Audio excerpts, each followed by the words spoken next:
confident in this 2 versus 2, but it might be even more. Contract's gonna be jumped on, but gets himself away along with taking the red. Nicely played by Cloud9 so far. They find themselves cut off by the miasma. Realm Warp comes in, gets them all out. Westor's now the one who's forced to slither away. Flash gonna be coming out as well. Impact makes the rotation, and the damage is there over the wall. First blood. Teleport, the most reliable of teleport games. Let's see the replay. We're almost surprised by the base damage of the flag and drag onto Contracts. They thought they'd zoned out, but this is a really smart use of the Realm. Yeah, great TP as well, and then of course, a ton of CC on this Nautilus here once you get on. Cloud9 going for this now. Get away, that Westor. TP available. Westor trying to get out, but now he may just be collapsed on, getting himself the petrifying gaze. The damage coming down onto Jensen. The route into the dunk mountain, not able to find it.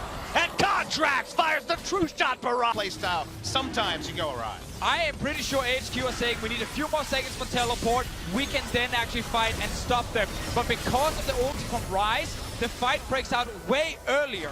And then suddenly he's going for the gank option. Bottom side is going to be Impact, locking down the Ziv with the CC.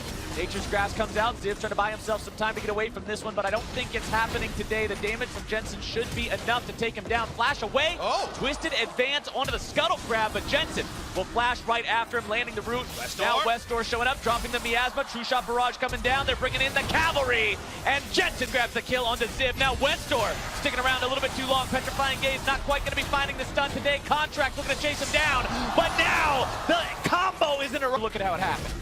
This situation here when Jensen is deciding to go bottom lane, it actually gives HQ a chance to make a play on the top side with 4 versus 3. But they decide to say we can actually try and save our Maokai. Ziv is doing a great job just buying a lot of time. But his team is not doing anything with it because they make the call to actually go down here. And then suddenly, Maokai can't get out. Westor needs to use everything to escape. And Mountain is saying, I want to save my mid laner now. And you look at the minimap and all they really got was a couple of control wards around. Eventually took it, moved 3 topside, thought they'd get a Rift Herald. Eventually there was a fight. Speaking of fights, now we've got Cloud9 going to be collapsed on in the enemy jungle. Over the wall goes Mountain, able to find the dunk on a contract. Well, Morph can't save him just yet. Sneaky and Smoothie show up a little too little, a little too late. Sneaky firing off those feathers, but now Impact has TP'd behind enemy lines only to find himself alone. Cloud9 gives away 2 for free. bit of a misread here. In the late game, they've just been making some risky plays that cost them a lot of gold, but the fact they're getting 2 kills back plus Infernal, that is huge for a potential comeback. We're definitely not in 3 sweeper territory yet, so there are wards here giving AHQ advanced information, and C9 feel like they can play in multiple parts of the map. The collapse from AHQ. Cloud9 cannot allow themselves to fall into the same trap, or they might suffer the same fate. Now on, maybe collapsed on here, Cloud9. 5 men strong, we're gonna take down the AHQ bottom lane. Root comes out, damage comes through, Wild Growth is there, but it will not be enough. On goes first, Albus goes second, and Cloud9's looking for Baron. And that's the kind of play. Their eyes are seeing the replay, very decisive, and what I want you to note is that Ryze does not take the Realm Warp. Once again, they come up with these pincers. I like the fact that we always see the evolving use of the Ryze ultimate, and there was nowhere to run for AHQ. Real close. There's something on the nose about mid laners getting out with teleport abilities and Zhonya's in China, where the Messiah was made famous. This Twisted Fate engages, or we'll see. Well, speaking of engage. Yeah. That wasn't much of one. The Nature's Grasp just kind of goes flying off to the side. Wave to it as it passes. That's an engage. As there's your engage. The hook lands onto the enemy support. The Ardent Sensor is gone. Sneaky's grabbing a killing spree, and it's time to cut down that tree. A double kill for Wards, and Baron is spawning in about a minute's time. This is the replay from before here with the re-engage from C9, and this Nautilus pick, because he's not been shut down in the early game, he's not having to deal with a Maokai. 1,000 gold up. On looking to put some damage here into Smoothie, grabbing a good chunk of his health bar on that one, but Impact is channeling the TP to make his way into this fight. Not quite going to do it just yet, but the Realm Warp is down, and Impact is now delivered into the back line. On going to be hit by the ulti, but the damage is ultimately on the Mountain, who gets knocked right out of the fight himself. Westor is going to be next. The Petrifying Gaze will buy him enough time to escape, but On is quickly squished under the foot of the Nautilus. The root comes down.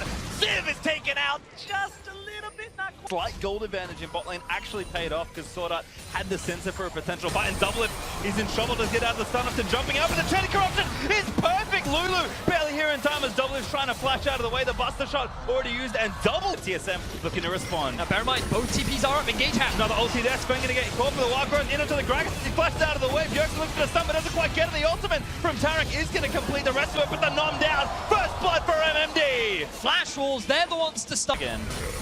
Sven immediately gets CC'd. They have a good chain, and he drops off an ultimate on the way out. Teleport from MMD was in a great position, though, and that flank, easy feast for Rift Herald about to go down. Is it going to be a fight? They might actually just give it up. Herald could be dead, but that's another stun in onto the Gragas. Tarek left the ultimate. Rip and Spenskaren gets a decent bit of CC, but he's going to go down. No, not yet. Black Bolt from Carson does secure the kill, and now Double is forced to turn and burn out of the way, but Double so close to getting stunned. That should be it. Launches it away, gets the stun, and Carson able to grab the double and up. Bjergsen knock him with the rupture, and not by MMD. Flash Wolf snipes Spenskaren. All right, so they're going to get the stuns here on the Sven, and he does get the ultimate from Lulu to delay this and give him some extra time, but they're still on the chase. Maple's dumping out the damage. Carson on the front line, able to get double lift cornered as well, and they clean up the AD carry afterwards. And you can see the two top laners, MMD, he gets to the fight so much sooner than Haunter is able. Something Flash Wolves will be able to hold on to. MMD goes on to Haunter, though, in mini form. Yeah, Haunter has to know something's up, because this is about to be a solo kill. Flash out of the way with the hop. It's going to land on MMD. Haunter flash out of the way and gets the kill. Now turning on to Maple. Big enough. Great flash from Maple. Gets into the Alpha. Look at how this play happened. All right, so there's one of the summoners you're talking about. The teleport used at the start of it. MMD does use Righteous Glory to get into position, but he doesn't get the slow onto Haunter, who sidesteps the rupture, flashes over after jumping on top of Maple's head, using his teammate to be able to get over. And it's 5 team fights. The crit multipliers have come through. You know, the slow for the Gnar has come through as well. But Sven is getting locked up here on the other side of this wall. Respectful flash there, but Carter over the top. Bjergsen comes up, but MMD looking for a fast flank, a huge chain of corruption. Almost gets the team, and Bjergsen is going to get knocked down the wall. Growth is going to save him and Sven. Doesn't have time to cast it. Bjergsen still living for a little while longer. Scatters the back in and kills Soda. Bjergsen still alive as Haunter about to go mega. Huge team on these tanks. Let's take another look at it. And just keep your eyes on the aggression from Carson, but also on the ward on your minimap at the back. TP immediately comes in, and this is what gives Carson the confidence to go for the flash play onto Bjergsen. A great chain of corruption from Betty, tied up with the ultimate from MMD, makes you think that TSM are going to instantly lose this fight, but this is the power of Lulu, and it allows TSM to get the turnaround. And Bjergsen almost went down at the beginning, but Biofrost gets those cooldowns.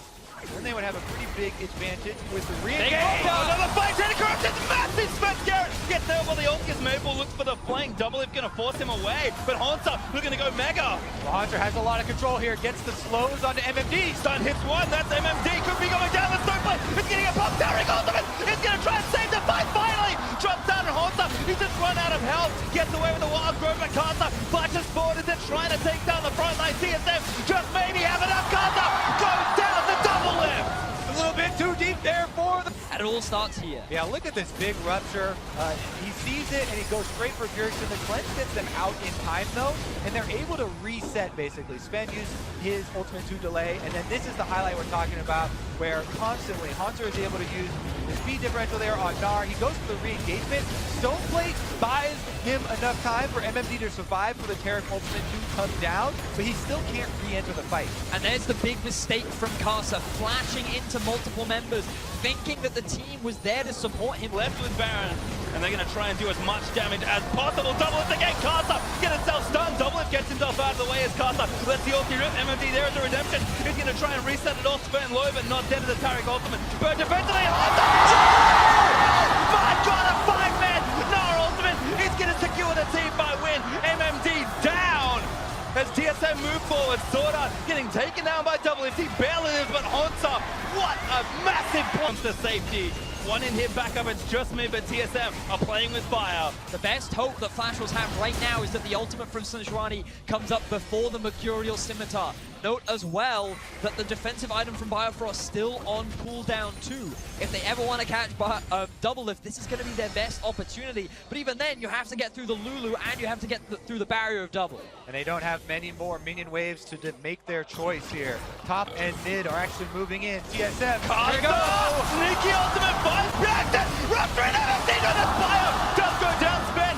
Gets permafrost time, but it's still 4v5. MMD looking to find the ruptures, but TSM happy to keep fighting. Huge kill there for Flash Wolves, going to buy them a little spawn. They're rushing in, they're rushing in. Biofrost is blocking it, this could be a 50-50.